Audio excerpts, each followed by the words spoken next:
우리 좌우 양옆에 계신 분들, 앞뒤에 계신 분들 함께 인사하도록 하겠습니다. 하나님께서 우리의 예배를 받으시기 원합니다. 하나님께서 우리의 예배를 받으시기를 원합니다. 하나님께서 우리의 예배를 받으시기를 원합니다. 한 번 더 인사하겠습니다. 하나님께서 당신에게 복을 주시기를 원합니다. 하나님께서 당신에게 복을 주시기를 원합니다.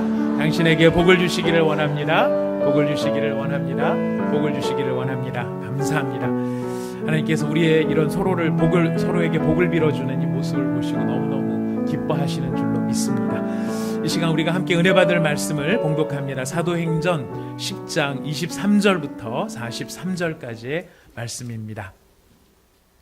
사도행전 10장 23절부터 43절, 우리 지난주에 함께 봉독했던 본문 말씀과 거의 겹쳐 있습니다. 네. 우리 10장 23절부터 43절 다 찾으셨으면 저와 여러분이 한 절씩 교독하도록 하겠습니다. 저희가 함께 교독하는 이 말씀은 지금도 살아계신 하나님의 말씀입니다. 베드로가 불러들여 유숙하게 하니라. 이튿날 일어나 그들과 함께 갈새 욥바에서 온 어떤 형제들도 함께 가니라. 이튿날 가이사랴에 들어가니 고넬료가 그의 친척과 가까운 친구들을 모아 기다리더니 마침 베드로가 들어올 때에 고넬료가 맞아 발 앞에 엎드려 절하니 베드로가 일으켜 이르되 일어서라, 나도 사람이라 하고 더불어 말하며 들어가 여러 사람이 모인 것을 보고 이르되 유대인으로서 이방인과 교제하며 가까이 하는 것이 위법인 줄은 너희도 알거니와 하나님께서 내게 지시하시사 아무도 속되하거나 깨끗하지 않다 하지 말라 하시기로 부름을 사양하지 아니하고 왔노라. 묻노니 무슨 일로 나를 불렀느냐. 고넬료가 이르되 내가 나흘 전 이맘때까지 내 집에서 제 굿이 기도를 하는데 갑자기 한 사람이 빛난 옷을 입고 내 앞에 서서 말하되 고넬료야, 하나님이 내 기도를 들으시고 내 구제를 기억하셨으니 사람을 욥바에 보내어 베드로라 하는 시몬을 청하라. 그는 바닷가 무두장이 시몬의 집에 유숙하느니라 하시기로 내가 곧 당신에게 사람을 보내었는데 오셨으니 잘하였나이다. 이제 우리는 주께서 당신에게 명하신 모든 것을 듣고자 하여 다 하나님 앞에 있나이다. 베드로가 입을 열어 말하되 내가 참으로 하나님은 사람의 외모를 보지 아니하시고 각 나라 중 하나님을 경외하며 의를 행하는 사람은 다 받으시는 줄 깨달았도다. 만유의 주 대신 예수 그리스도로 말미암아 화평의 복음을 전하사 이스라엘 자손들에게 보내신 말씀 곧 하나님이 그 세례를 반포한 후에 갈릴리에서 시작하여 온 유대에 두루 전파된 그것을 너희도 알거니와 하나님이 나사렛 예수에게 성령과 능력을 기름 붓듯 하셨음에 그가 두루 다니시며 선한 일을 행하시고 마귀에게 눌린 모든 사람을 고치셨으니 이는 하나님이 함께 하셨습니다. 우리는 유대인의 땅과 예루살렘에서 그가 행하신 모든 일의 증인이라. 그를 그들이 나무에 달아 죽였으나 하나님이 사흘 만에 다시 살리사 나타내시되 모든 백성에게 하신 것이 아니요 오직 미리 택하신 증인 곧 죽은 자 가운데서 부활하신 후 그를 모시고 음식을 먹은 우리에게 하신 것이라. 우리에게 명하사 백성에게 전도하되 하나님이 살아있는 자와 죽은 자의 재판장으로 정하신 자가 곧 이 사람인 것을 증언하게 하셨고, 같이 읽습니다. 그에 대하여 모든 선지자도 증언하되 그를 믿는 사람들이 다 그의 이름을 힘입어 죄사함을 받는다 하였느니라. 아멘. 저희가 사도행전 10장, 이 영광스러운 고넬료가 하나님 앞에 부름받는 이 10장의 말씀을 가지고 몇 주째 은혜를 나누고 있습니다. 저희가 지난 시간에는 가장 귀한 것 세 가지라고 하는 제목으로 말씀을 드렸는데 두 가지만 말씀을 드렸습니다. 저희가 오늘은 그 세 번째까지 말씀을 다 나누고자 하는데요. 오늘 우리가 고넬료의 본문, 고넬료를 부르시는 이 본문을 통해서 정리할 수 있는 가장 소중한 세 가지. 지난 시간에 말씀드린 첫 번째는 우리의 완전한 의가 되시는 가장 귀한 이름 예수 그리스도였습니다. 고넬료가 너무나 훌륭한 구제, 그가 한 구제나 그가 한 기도가 여러 숱한 사람들의 구제나 기도와는 다르게 하나님께서 기쁨으로 받으시고 하나님 앞에 상달되었고 하나님을 감동시킬 수 있는 그 정도의 참 훌륭한 구제와 기도를 드리는 그런 고넬료였음에도 불구하고 고넬료는 예수 그리스도의 이름을 들어야만 했습니다.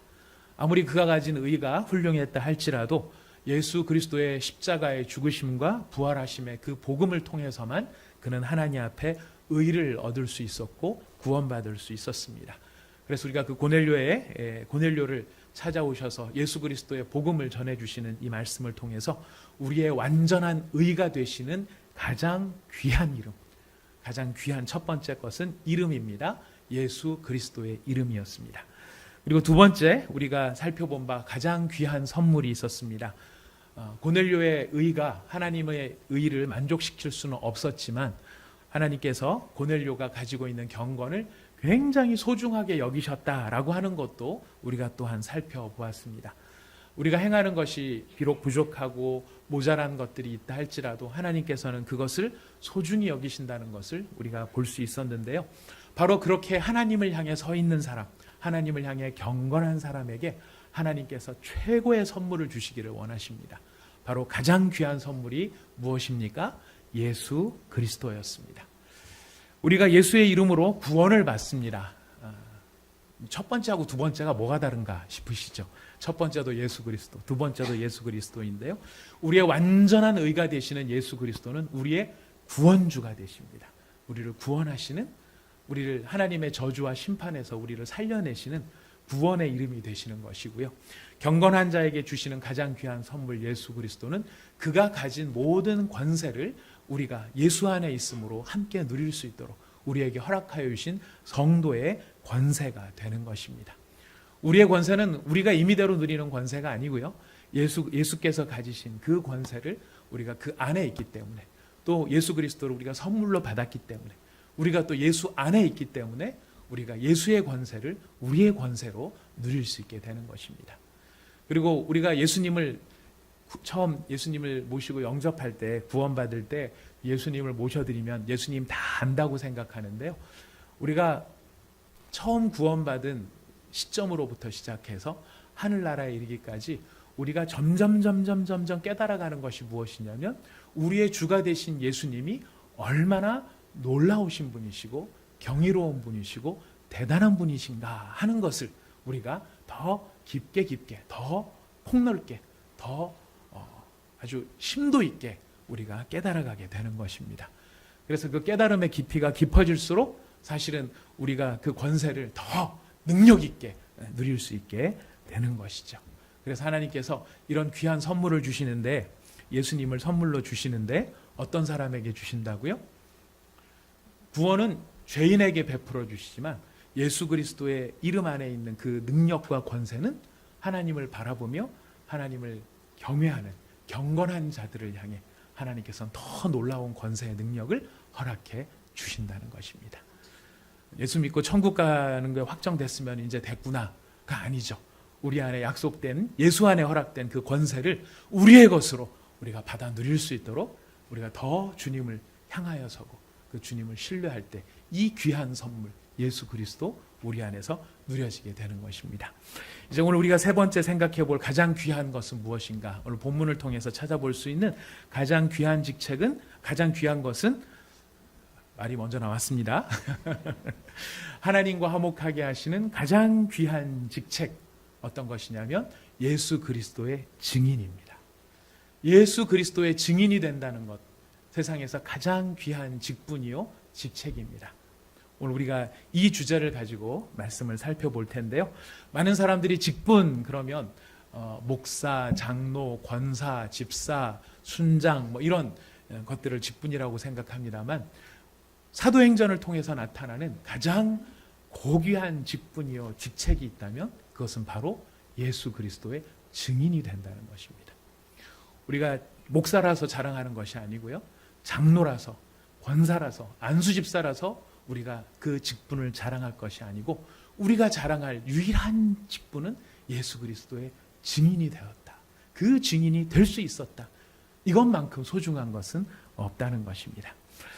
여러분, 나무에 불이 붙으려면은요, 나무에 불을 붙이려면 불이 붙어 있는 다른 타오르는 나무가 그 나무가지와 만났을 때 다른 나무에 불이 옮겨갑니다. 건강한 혈액이 공급될 때 꺼져가는 생명의 새 생명의 숨결이 불어넣어집니다.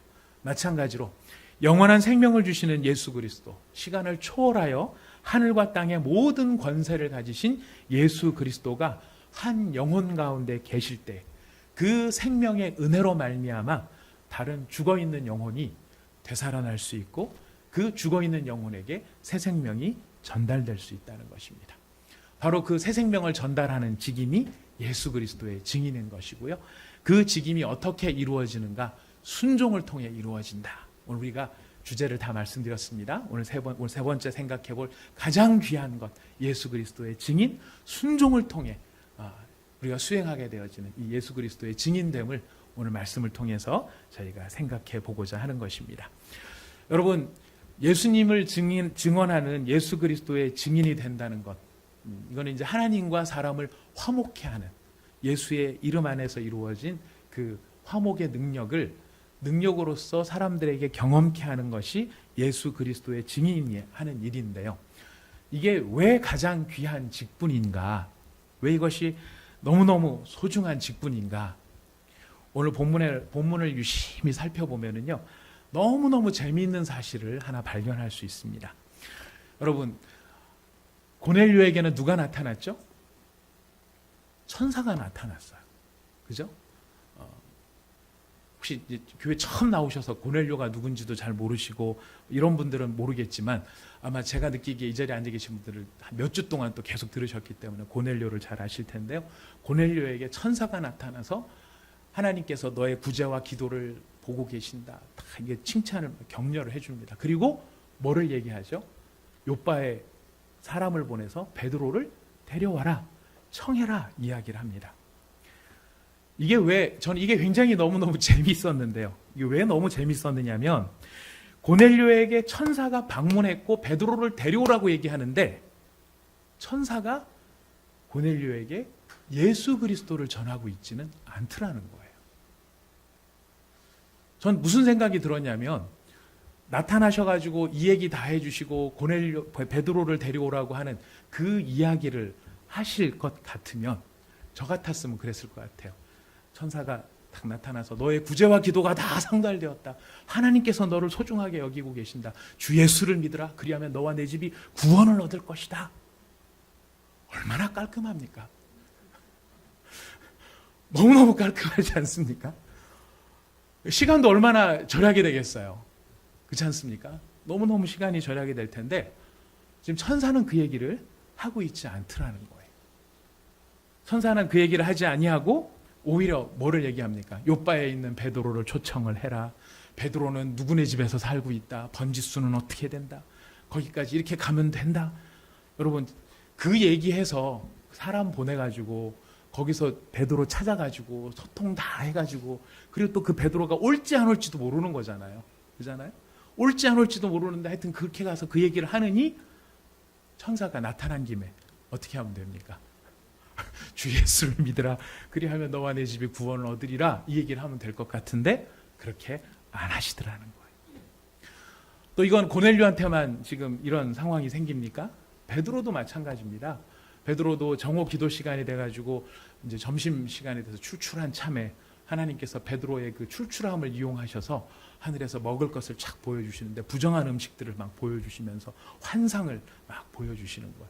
그래 먹어라 막 얘기하는데 베드로가 싫어요. 그런데 먹어. 싫어요. 먹어. 싫어요라고는 안 했지만 의사는 분명했습니다.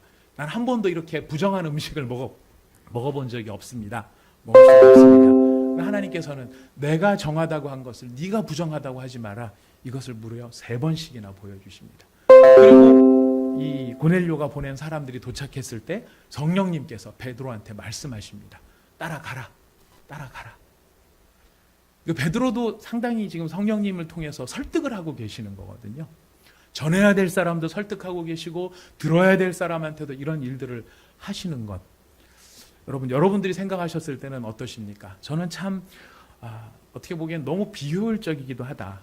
왜냐하면 전도라는 게 한 사람이 거의 한 사람 아니면은 소수의 인원들한테 이렇게 전달하는 그런 방식인데 하나님께서 천사들, 그렇게 많은 하늘의 천사들을 쫙 보내셔갖고 한 사람당 하나씩 붙잡고서 예수를 믿어. 안 그러면 너 죽어. 이렇게 얘기하면 여러분 믿으시겠습니까? 안 믿으시겠습니까? 완악한 여러분 대답해 보십시오. 믿으시겠습니까? 안 믿으시겠습니까? 천사가 나타나서 그렇게 얘기한다 그러면 사람이 말할 때보다 훨씬 사람이 쉬울 것 같아요. 그잖아요? 빛나는 옷을 입고 나서 뭐가 있구나 이렇게 생각이 될 텐데 하나님이 정하신 방식은 어떤 방식입니까? 비효율적이고 제한적이고 시간도 많이 걸리고 그리고 들어도 우리가 가서 주 예수를 믿으라 그럼 사람들이 아멘 제가 주 예수를 믿겠습니다 이렇게 합니까? 너나 믿어라 이렇게 나옵니까? 후자가 더 많은 이 세대를 우리가 살아간다는 거예요. 제가 그런 상황에서 왜 하나님께서 이렇게 하셨을까? 여러분 하나님께서 왜 이렇게 하셨는가는 우리가 차차로 생각을 해보는데요. 중요한 것은 무엇이냐면 이 예수님의 증인이 되는 이 직책을 누구한테도 안 맡기셨어요? 천사들한테도 안 맡기셨다는 거예요. 우리가 먼저 기억해야 될 것은 예수의 십자가의 죽으심과 부활하심을 전달하고 전파해서 그것이 새 생명을 얻게 하는 하나님의 구원의 통로가 되는 이 영광스러운 일이에요. 영광스러운 일이에요. 여러분들 다른 사람들한테 이야기를 이렇게 전해줄 때 배우자가 이렇게 아내나 남편한테 이야기를 전할 때 좋은 소식 전할 때 힘이 막 기쁩니까? 막 힘들고 어려운 얘기할 때가 좋으십니까? 두말할 나이도 없죠. 여보 떨어졌어. 이 얘기가 좋습니까? 여보 됐대. 이 얘기가 좋습니까? 당연히 됐대. 이 얘기가 너무나 좋죠. 아파트 당첨 되는데 막 여보 집어넣었는데 됐어. 아자 이제는 된 거야. 이제 우리 집도 살았어. 여러분 막 이렇게 막 즐거워하면서 전하는 그 이야기만도 그런 이야기는 서로 전하고 싶을 거예요. 왜 그럴까요? 그 얘기가 너무 좋은 이야기고 그 이야기가 너무 행복한 이야기이기 때문에 그래요. 주 예수를 믿으면 우리가 하나님의 저주를 받지 않고 심판을 받지 않고 하나님 앞에 살아날 수 있다는 이 이야기는요. 그런 것들하고 비교할 수 없는 어마어마하게 좋은 이야기인 거예요. 그 좋은 이야기를 천사한테 시킨 것이 아니고 사람한테 맡겨놓으셨다는 것입니다. 우리한테 맡겨놓으셨다는 것입니다. 그래서 우리가 오늘 이 본문을 통해서 먼저 기억해야 될 것. 천사도 흠모하는 우리 찬송가도 있지 않습니까? 천사도 흠모하 떨어졌습니다. 네. 화목해 하라신 구주의 말씀을 온 세상 널리 전하세. 깨달은 사람이 갖게 되는 놀라운 자각이고 또 이 경탄이죠. 자, 이 이야기에 대해서 베드로가 오늘 본문에 이렇게 이야기를 했습니다. 그냥 제가 읽어드리겠습니다. 우리에게 명하사 백성에게 전도하되 하나님이 살아있는 자와 죽은 자의 재판장으로 정하신 자가 곧 이 사람인 것을 증언하게 하셨다. 우리에게 부탁하셨다. 이야기합니다. 이건 베드로만의 이야기가 아니고요. 이 구절은 찾아봅니다. 바울의 이야기를 한번 들어보겠습니다. 고린도후서 5장입니다.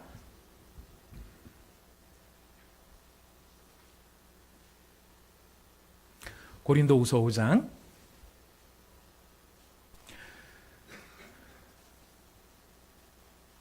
고린도후서 5장 18절에서 20절까지의 말씀입니다.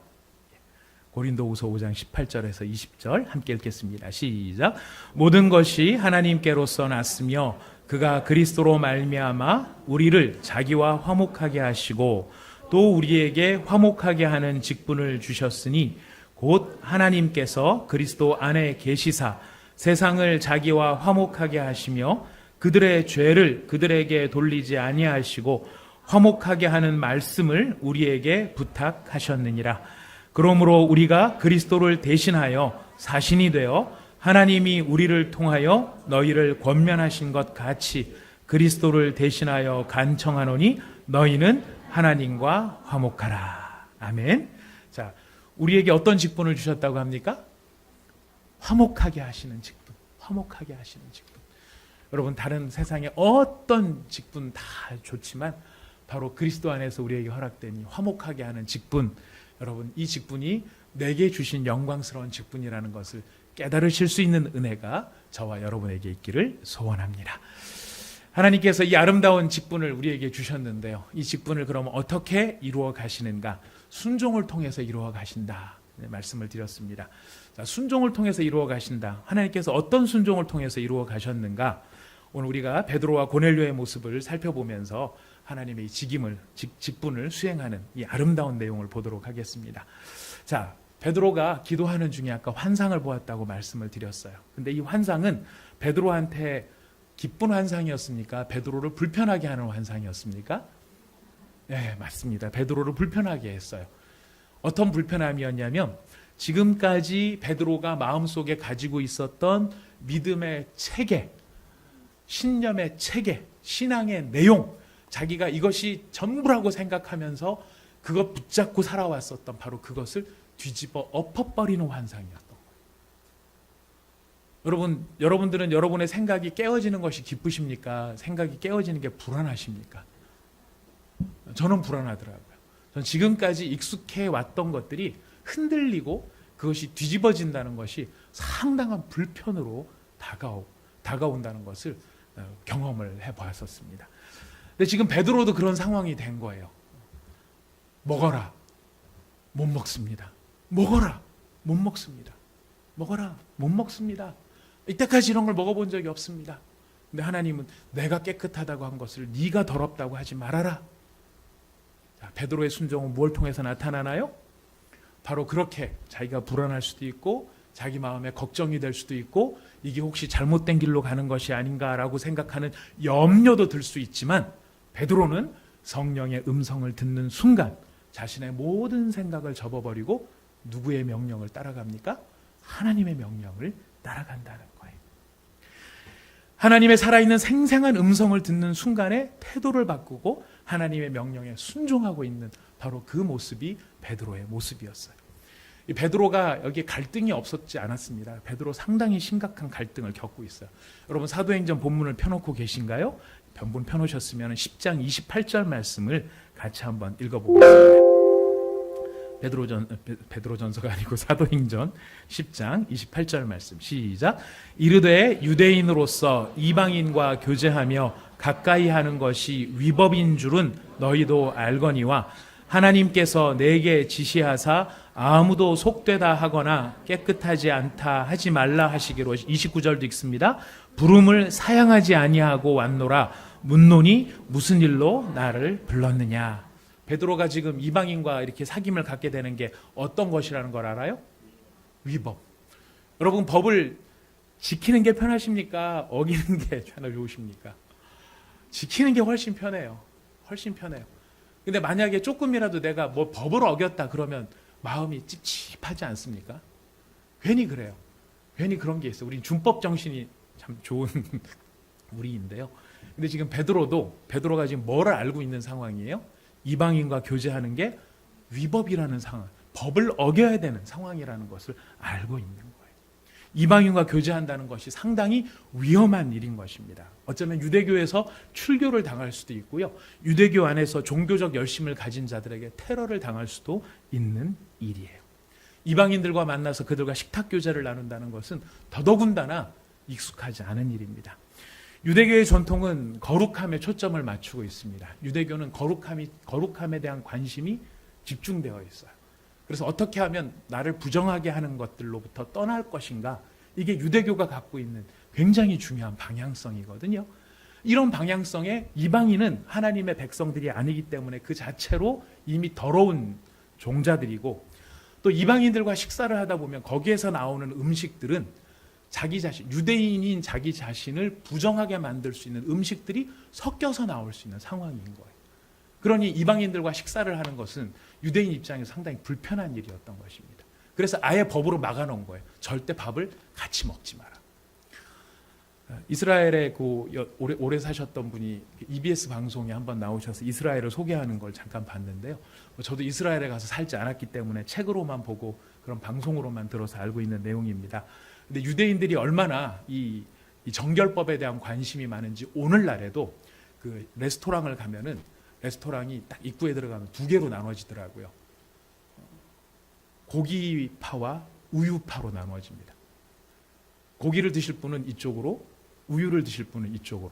왜 그럴까요? 성경에 보면 그 어미의 저주로 송아지를 삼지 말라, 이런 조항이 나와 있어요. 그래서 고기를 먹으려면 고기 쪽으로 가야 정결한 것이고, 고기하고 우유를 같이 먹으면 부정한 것이 되는 것입니다. 여러분 스테이크 드실 때 치즈 같이 드시면 여러분들은 유대인들의 입장에서 부정한 사람들이 되는 것입니다. 이 정도로까지 빡빡한 거예요. 그렇게 하는 이유는 뭐냐면 더러워지지 않으려고. 이게 유대교의 입장이 되다 보니까 베드로가 너무너무 잘 아는 거예요. 그래서 이방인과 함께 만나는 것이 법을 어기는 것이 될 수 있는, 자기를 더럽힐 수 있는 것이 되는 거예요. 근데 그럼에도 불구하고 어떻게 했다는 것입니까? 하나님 말씀에 순종했다는 것이. 고넬료도 순종을 합니다. 고넬료는 뭐 자기가 부정해질까 봐 이런 순종이 아니고요. 천사가 나타나서 고넬료에게 베드로를 데려오라 얘기했을 때 고넬료가 요빠에 있는 로마 국정원의 지부에다가 전통을 때려서 베드로가 거기 있다고 하는데 걔가 믿을 만한 사람이냐? 신원조회 좀 해봐. 그래서 신원조회가 온 다음에 안전을 확인한 다음에 베드로를 부르는 것이 아니었어요. 천사가 나타나서 베드로를 불러라 얘기했더니 그 즉시 자기 종을 보내게 됩니다. 그리고 어떻게 합니까? 10장 24절입니다. 10장 24절 말씀입니다. 10장 24절 같이 읽어봅니다. 시작. 이튿날 가이사랴에 들어가니 고넬료가 그의 친척과 가까운 친구들을 모아 기다리더니, 자, 베드로한테 사람을 보내놓고 그 다음에 고넬료가 한 일이 뭐예요? 친척과 친구들을 불러 모은 일이었어요. 베드로가 도착하자 그 다음에 사람들을 불러 모은 게 아니라 베드로한테 베드로를 데리고 오라고 얘기를 했어요. 근데 베드로가 올지 안 올지도 몰라요. 온다 안 온다 이야기도 없어요. 근데 고넬료는 어떻게 합니까? 사람 보내놓고 그 즉시 친척들을 모으고 가장 사랑하는 친구들을 불러 모아요. 뭐를 하고 있다는 거죠? 준비하고 있는 거죠. 준비하고 기대하고 있는 겁니다. 하나님께서 시켰으니까 반드시 이 일이 될 것이다 라고 하는 기대감 속에 고넬료가 이 나흘의 기간 동안을 대충 보내는 게 아니라 순종하면서 하나님을 열망하면서 하나님이 어떻게 하실까를 기대하면서 바로 이 일을 하고 있었다는 것입니다. 우리는 베드로와 고넬료의 모습을 보면서 순종이란 무엇인가에 대해서 묵상을 하게 됩니다. 여러분 한번 이렇게 고민을 한번 해보시기 바랍니다. 우리가 순종하는 사람인가 아닌가 뭐 이런 것에 대한 고민도 있지만 순종 자체를 놓고 보면 여러분 순종하라 그러면 이 어떤 일을 하라고 했을 때 그 일을 하는 게 순종, 일과 관련된 게 순종입니까? 아니면은 이 일을 하라고 말하는 그 사람의 말을 듣는 것이 순종입니까? 제가 설명을 잘못 드린 것 같습니다. 여러분들이 헷갈리시는 거 보니까 사건과 일에 대해서 순종하는 것입니까? 사람에 대해서 순종하는 것입니까? 본질은 사람에 대해서 순종하는 거예요. 이 일을 해라 저 일을 해라 해서 그 일을 하는 것이 순종으로 나타나지만 일에 대해서 순종하는 것이 아니라 사실은 엄밀한 의미에서 놓고 말하면 순종은 그것을 요구하는 존재에 대해서 우리가 마음을 드리는 것. 그래서 중요한 것은 순종을 요구했을 때 그 말하는 사람이 누구인가가 진짜 중요하다라는 것이에요. 일이 아니라 사람을 순종한다는 것이 무슨 뜻이냐면요. 누가 이렇게 사람에게 순종을 한다는 것은, 그러니까 그 말하시는 존재에게 순종한다는 것은 내용을 들어봐서 순종할 만하면 순종하고 순종할 만하지 않으면 순종 안 하고 이런 것이 아니라는 것입니다. 내가 누군가에게 순종하겠습니다. 예를 들어서 우리가 하나님께 순종하죠. 내가 하나님의 말씀에 순종하겠습니다. 이렇게 각오와 결단을 했다면 하나님이 말씀하시면 그 모든 말씀에 대해 어떻게 하는 것이죠? 받아들이고 이해하고 따르는 것이에요. 근데 우리는 하나님께 순종하겠습니다 해놓고 어떤 태도를 많이 취하느냐면은 일단 들어보고요. 뭐가 필요하신데요, 하나님? 일단 들어보고요. 이거는 순종이다 아니다? 이거는 성경이 말하는 바 순종의 의미가 아니라는 것입니다.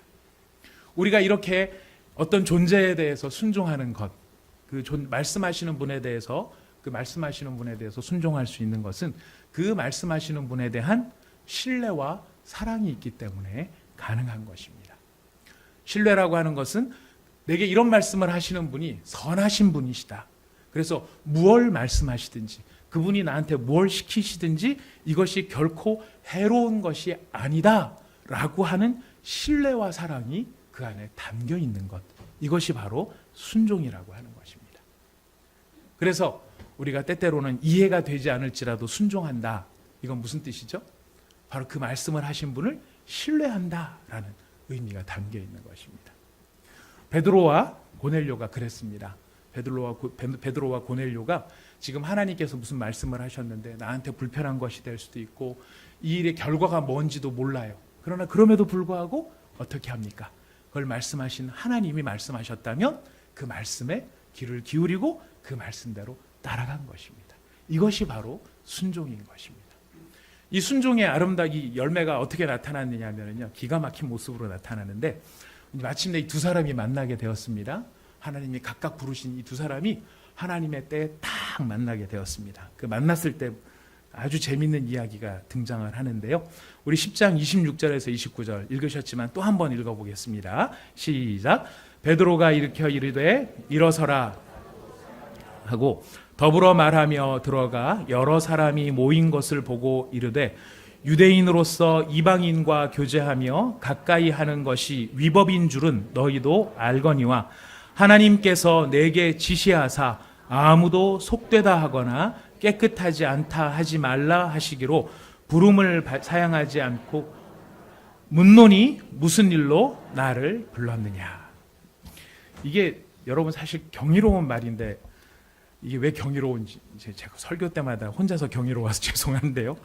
생각해 볼수록 너무 경이로워요. 왜 경이로우냐면 베드로나 고넬료가 순종을 해요. 그렇죠? 가라고 하니까 가고 보내라고 하니까 보내는데 하나님이 왜 그렇게 하라고 하셨는지는 모른다는. 지금 베드로나 고넬료가 뜻을 알고 하고 있습니까? 모른다는 증거가 어디에 있습니까? 그렇죠. 베드로가 지금 뭐라고 얘기하느냐면 하나님이 지금 나한테 시켜서 오기는 왔는데 지금 10장 29절 말씀 무슨 일로 나를 불렀느냐. 베드로는 자기가 여기 왜 와야 되는지도 모르고 온 거예요. 무슨 일로 나를 불렀느냐. 그랬더니 고넬료가 뭐라고 얘기하느냐면 33절입니다. 내가 곧 당신에게 사람을 보내었는데 오셨으니 잘하였나이다. 이제 우리는 주께서 당신에게 명하신 모든 것을 듣고자 하여 다 하나님 앞에 있나이다. 우리도 뭐 때문에 당신을 불렀는지 모르지만 하나님 당신이 부르라고 해서 초청해서 들으라고 해서 지금 우리는 당신을 불렀습니다. 베드로는 뭐라고 해요? 당신들이 왜 불렀어? 고넬료는 뭐라고 합니까? 당신이 뭐라고 할지 모르지만 들으라고 했기 때문에 저희는 왔어요. 그 마주침의 순간에 베드로한테 뭐가 생겼냐면 여러분 10장 34절 35절 말씀이에요. 같이 읽어보겠습니다. 시작. 베드로가 입을 열어 말하되 내가 참으로 하나님은 사람의 외모를 보지 아니하시고 각 나라 중 하나님을 경외하며 의를 행하는 사람은 다 받으시는 줄을 깨달았도다. 이때 와서 깨닫는 거예요. 이때 와서. 이유도 모르고 뜻도 모르지만 왜 그렇게 하라는지는 모르지만 선하시고 해롭게 하지 아니하시고 가장 좋은 것을 하시기를 원하시는 하나님께서 하라 하셨기 때문에 했을 때 그 일을 행하면서 베드로가 무엇을 알게 됩니까? 깨달음을 갖게 되는 것입니다. 왜 이렇게 하라는가? 여러분 순종은요, 우리가 하나님을 믿고 따라가는 신앙에 있어서는요, 가봐야 비로소 아는 일들, 가게 되었을 때 순종을 해볼 때 비로소 깨닫게 되는 것들이 너무너무 많다는 것이에요. 우리는 오늘날 우리 현대교회 우리 크리스찬들의 문제 중에 하나가 무엇이냐면 머리로는 너무너무 생각을 많이 해요.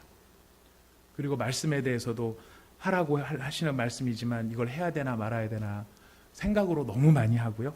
하지 말라고 했는데 꼭 하고 싶은 것들은 이걸 해야 되나 말아야 되나 너무너무 생각을 많이 해보고 결국 하죠. 하지 말라는 것들은, 하라는 것들은 잘 안 하고. 자, 그렇지만 오늘 우리 본문 말씀을 보니까 어떤 것을 깨달을 수 있느냐면 생각은 우리가 생각한다는 것은 참 중요한 것이고 생각을 절대 포기해서는 안 됩니다. 하지만 생각이 너무 많은 것도 문제가 될 수 있다는 것을 볼 수 있습니다. 우리가 해야 될 일은 하지 않고 순종해야 될 일은 하지 않으면서 생각만 너무 많이 하다가 멈추는 것은요, 결국 아무것도 안 한 것이 된다는 것이. 여러분, 하나님의 일하심의 신비가 어디에 있는 줄 아십니까? 저는 이 순종의 일들을 바라보면서 하나님이 가라고 하니까 가고 하나님이 서라고 하니까 서고, 뜻도 모르고 이유도 모르지만 그렇게 순종하다 보니 인류의 구원의 역사에 너무너무 중요한 일을 고넬료와 베드로가 하는 이 모습을 보면서 우리가 적용적으로 깨닫는 것은 바로 이것이에요. 여러분, 여러분들이 살고 계시는 인생의 길을 다 알고 가십니까?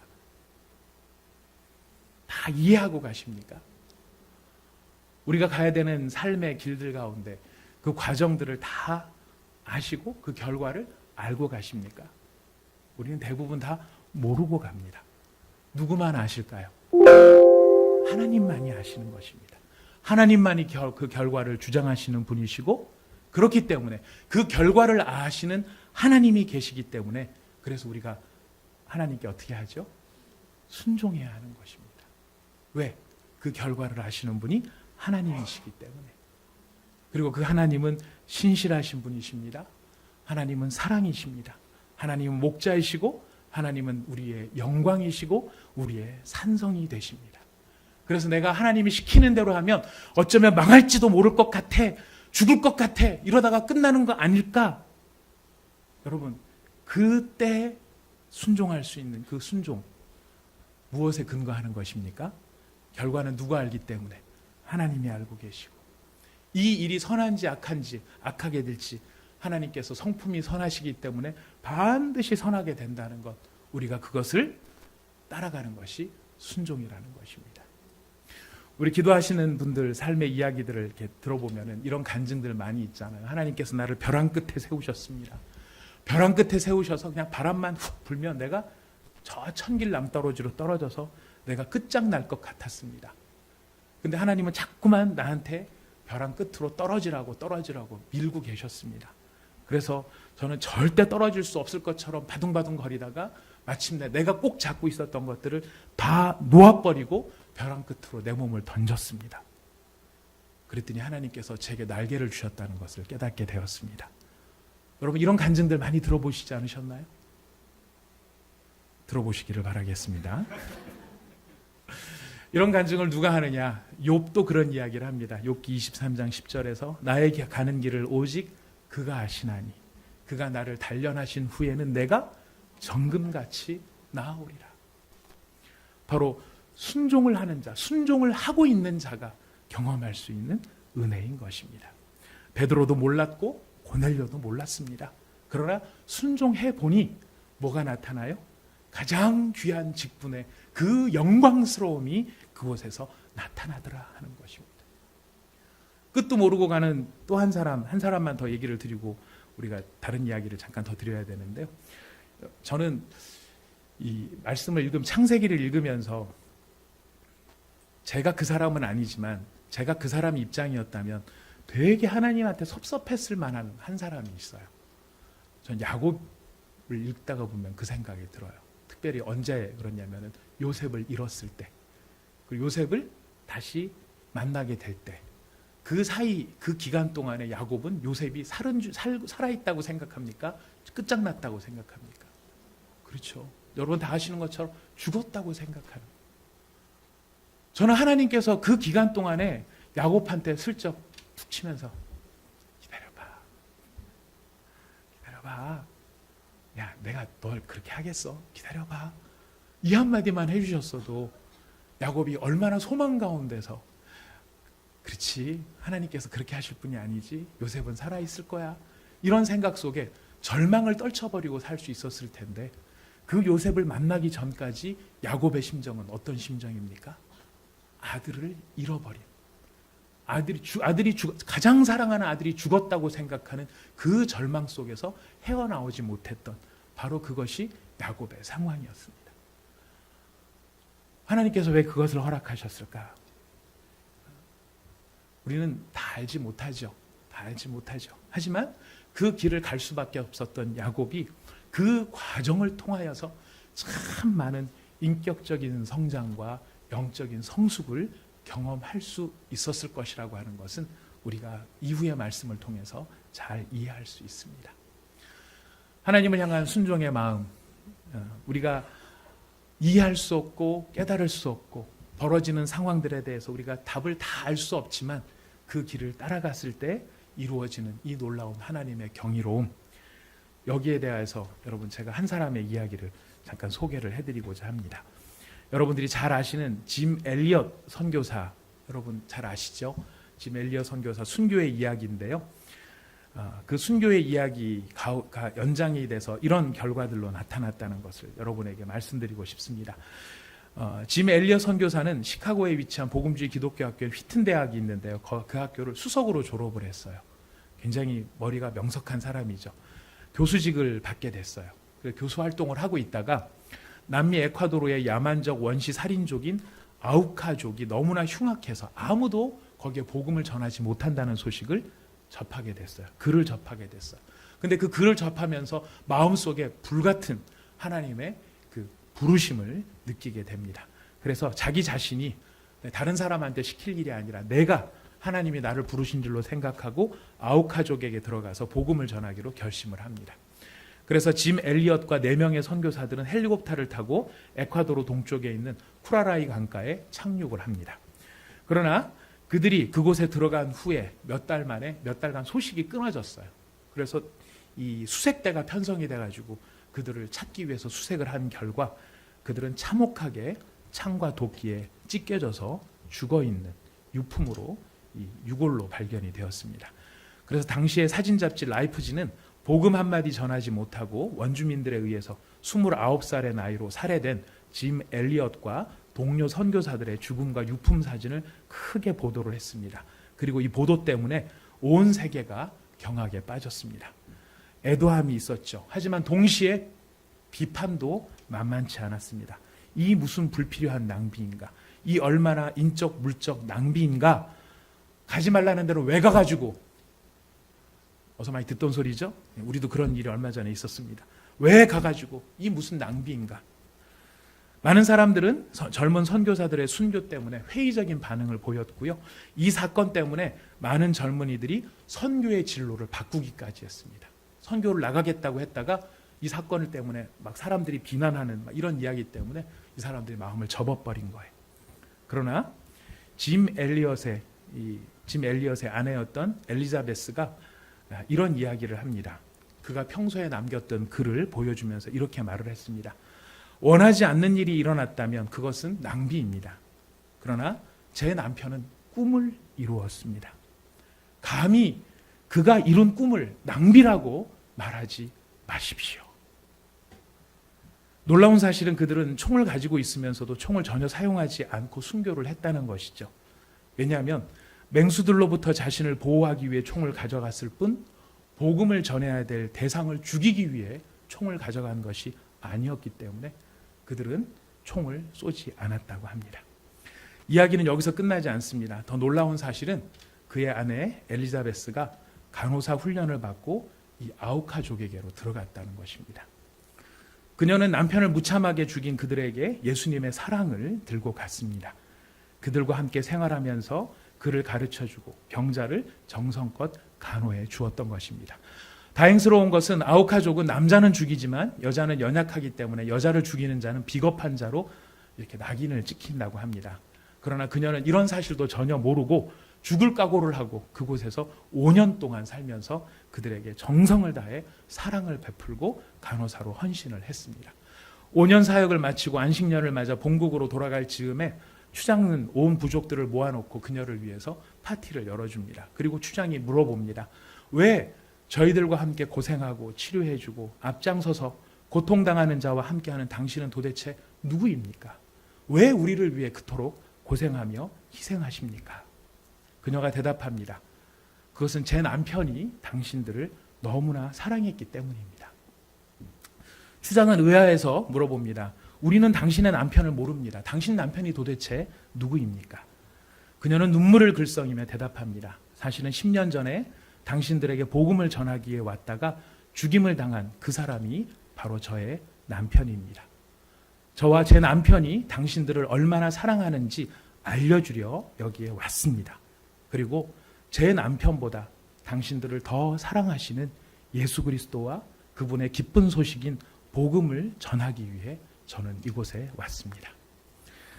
그 이야기를 들은 아우카 부족은 할 말을 잃었습니다. 우리의 창과 도끼에 살해당한 사람이 저 간호사의 남편이라니. 그런데도 불구하고 저 간호사는 우리들에게 큰 희생과 봉사로 사랑을 베풀다니. 그날 그 자리에서 아우카 부족의 모든 사람들은 짐 엘리엇의 아내인 엘리자베스 엘리엇을 통하여서 그리스도를 주님으로 영접했습니다. 그리고 놀라운 것은요, 이 짐 엘리엇을 죽였던 장본인이 키모라고 하는 사람인데 그 키모가 부족 최초의 목사가 되었습니다.